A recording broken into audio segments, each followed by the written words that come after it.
வணக்கம். நீங்கள் இணைந்திருப்பது உதயன் டிஜிட்டல் வலையொலியின் மதிய நேர பிரதான செய்திகளுடன். செய்தி தொகுப்பு உதயன் டிஜிட்டல் செய்தி பிரிவு செய்திகளோடு நான் புஷ்கரணி ரவீந்திரன்.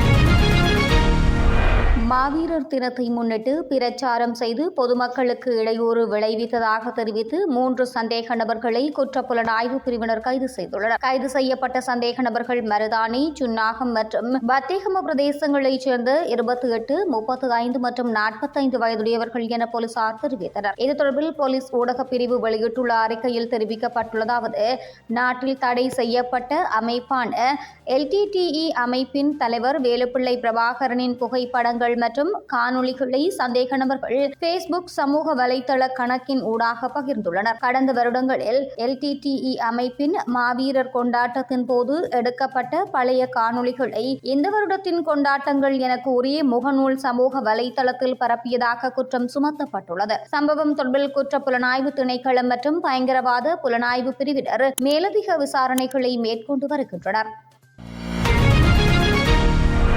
யாழ்ப்பாண மாவட்ட ஒருங்கிணைப்பு குழு தலைவராக கடற்தொழில் அமைச்சர் ராமலிங்கம் சந்திரசேகரர் நியமிக்கப்பட்டுள்ளார். ஜனாதிபதியினால் கடந்த 28ஆம் திகதி முதல் அமுல்படுத்தப்படும் வகையில் யாழ்ப்பாண மாவட்ட ஒருங்கிணைப்பு குழு தலைவராக நாடாளுமன்ற உறுப்பினரும் கடற்தொழில், நீரியல் மற்றும் கடல் வளங்கள் அமைச்சர் ராமலிங்கம் சந்திரசேகர் நியமிக்கப்பட்டுள்ளார். இவரது நியமனம் தொடர்பாக பொது நிர்வாக, மாகாண சபைகள் மற்றும் உள்ளூராட்சி அமைச்சர் பேராசிரியர் AHM அபேரத்னவினால் கடல் தொழில், நீரியல் மற்றும் கடல் வளங்கள் அமைச்சருக்கு முகவரி யாழ்ப்பாண மாவட்ட செயலருக்கு கடிதம் மூலம் அறிய தரப்பட்டுள்ளது. இதேவேளை கடற்தொழில், நீரியல் மற்றும் கடல் வளங்கள் அமைச்சர் ராமலிங்கம் சந்திரசேகரனை இலங்கைக்கான இந்திய உயர்ஸ்தானிகர் சந்தோஷ் ஜா எதிர்வரும் புதன்கிழமை கொழும்பில் சந்திக்க உள்ளதாகவும் தெரிவிக்கப்படுகின்றது. இந்த சந்திப்பின் போது இலங்கை இந்திய மீனவர்கள் பிரச்சினை தொடர்பில் அதிக முக்கியத்துவம் அளிக்கப்படும் என நம்பப்படுகின்றது. விசேடமாக இந்திய மீனவர்களின் அத்துமீறல்கள் ஈடுபடுவது காரணமாக தொடர்ச்சியான கைதுகள் நடைபெற்று வருகின்ற நிலையில்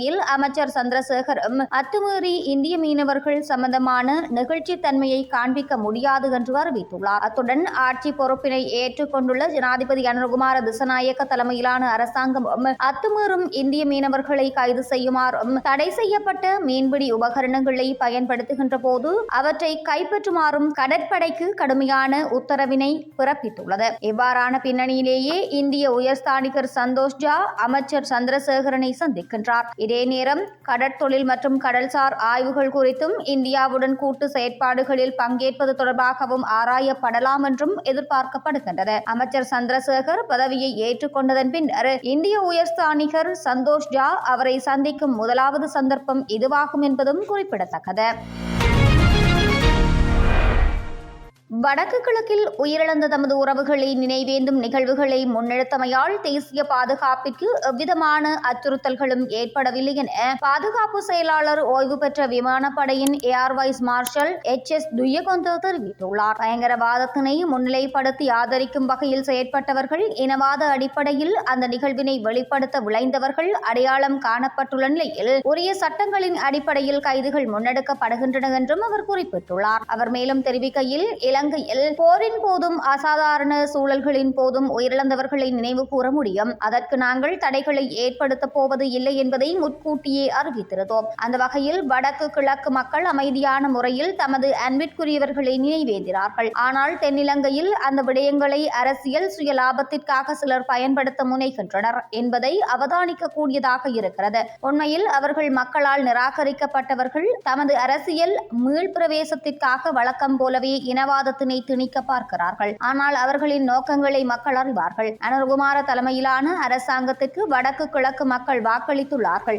அவர்கள் மாற்றத்தினை எதிர்பார்க்கிறார்கள். அதற்கான செயற்பாடுகளை அரசாங்கம் என்ற வகையில் முன்னெடுக்கும். வடக்கிலும் கிழக்கிலும் தெற்கிலும் இனவாதம், மதவாதம் தோல்வி கண்டுள்ளது.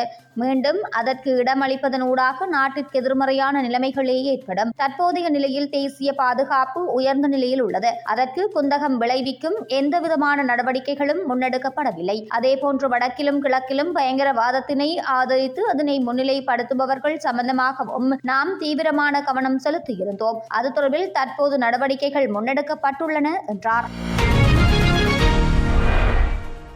தவறான முடிவெடுத்து 2 இளம் குடும்ப பெண்கள் உயிரிழந்துள்ளனர். வவுனியா, திருகோணமலை ஆகிய மாவட்டங்களைச் சேர்ந்த பெண்களே இவ்வாறு உயிரிழந்துள்ளனர். வவுனியா ஆண்டியா புளியங்குளம் பகுதியில் வசித்து வந்த 29 வயதுடைய குடும்ப பெண்ணொருவர் குடும்ப தகராறு காரணமாக கடந்த ஒரு வாரத்திற்கு முன்பாக தவறான முடிவெடுத்து தனக்கு தானே தீ மூட்டியுள்ளார். படுகாயங்களுக்குள்ளான அவர் வவுனியா மருத்துவமனையில் சிகிச்சைக்காக சேர்க்கப்பட்டிருந்த நிலையில் சிகிச்சையின் போது நேற்று உயிரிழந்துள்ளார். சம்பவம் தொடர்பாக ஆண்டியா புளியங்குளம் போலீசார் விசாரணைகளை முன்னெடுத்து வருகின்றனர். திருகோணமலையைச் சேர்ந்த குடும்ப பெண்ணொருவர் குடும்ப தகராறு ஒன்றில் கணவனை விரட்டுவதற்காக தனக்கு தானே மண்ணெண்ணெய் ஊற்றிய போது அவர் மீது தீ பற்றியுள்ளது. இதையடுத்து கடும் காயங்களுக்கு உள்ளான அவர் யாழ்ப்பாணம் போதனா மருத்துவமனையில் சேர்க்கப்பட்டிருந்த நிலையில் சிகிச்சையின் போது அவர் உயிரிழந்துள்ளார். இறப்பு விசாரணைகளை யாழ்ப்பாணம் போதனா மருத்துவமனையின் திடீர் இறப்பு விசாரணை அதிகாரி பிரேம்குமார் மேற்கொண்டார்.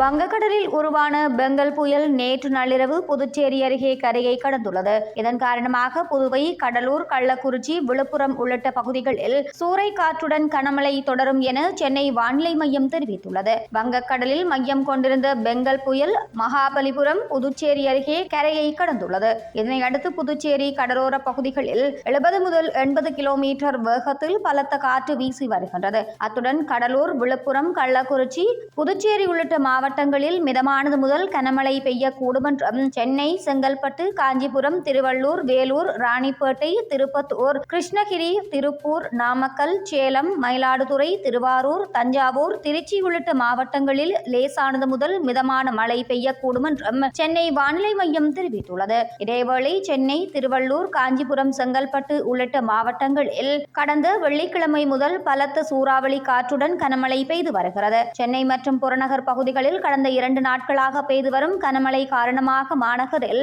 334 இடங்களில் நீர் தேங்கியுள்ளதுடன் வேளச்சேரி உள்ளிட்ட பல்வேறு பகுதிகளில் வீடுகளுக்குள் வெள்ள நீர் புகுந்துள்ளமையினை அவதானிக்க முடிகிறது. சூறாவளி காற்றால் 27 மரங்கள் வேரோடு சாய்ந்துள்ளதுடன் 6 சுரங்கப்பாதைகள் மூடப்பட்டு 8 நிவாரண முகாம்களில் 193 பேர் தங்க வைக்கப்பட்டுள்ளனர்.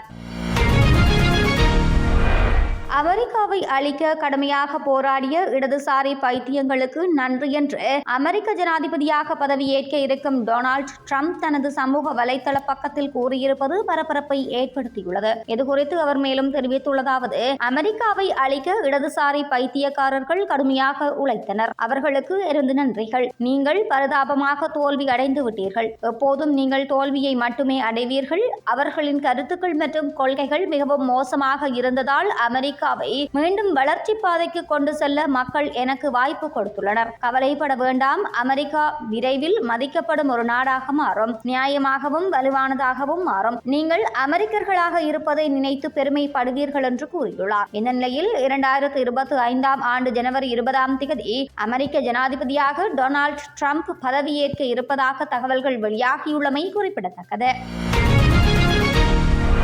தென்னாப்பிரிக்காவின் முன்னாள் கிரிக்கெட் வீரர்கள் லோன்வாபே ஷோட்சோபே, தமிசேல்கிலே மற்றும் எடி எம்பலாட்டி ஆகியோர் ஆட்டத்தின் முடிவை முன்கூட்டியே நிர்ணயம் செய்த குற்றச்சாட்டிற்காக கைது செய்யப்பட்டுள்ளனர். 2015, 2016 ஆண்டில் நடைபெற்ற T20 சவால் தொடரில் ஆட்டத்தின் முடிவை முன்கூட்டியே நிர்ணயம் செய்ததாக இவர்கள் மீது குற்றம் சாட்டப்பட்டுள்ளது. கைது செய்யப்பட்ட லோன்வாபே ஷோட்சோபே ஒரு காலத்தில் உலகின் முதல் தர வரிசை ஆட்டக்காரர்களாகவும் சிறந்த ஒருநாள் போட்டி பந்து வீச்சாளர் இருந்தவர். 2016 மற்றும் 2017 ஆண்டுக்கு இடையில் ஆட்டத்தின் முடிவை முன்கூட்டியே நிர்ணயம் செய்வதில் ஈடுபட்டதாக தென்னாப்பிரிக்க அணியால் தடை விதிக்கப்பட்ட 7 வீரர்களில் இந்த மூவரும் அடங்குவர் என்பதும் குறிப்பிடத்தக்கது.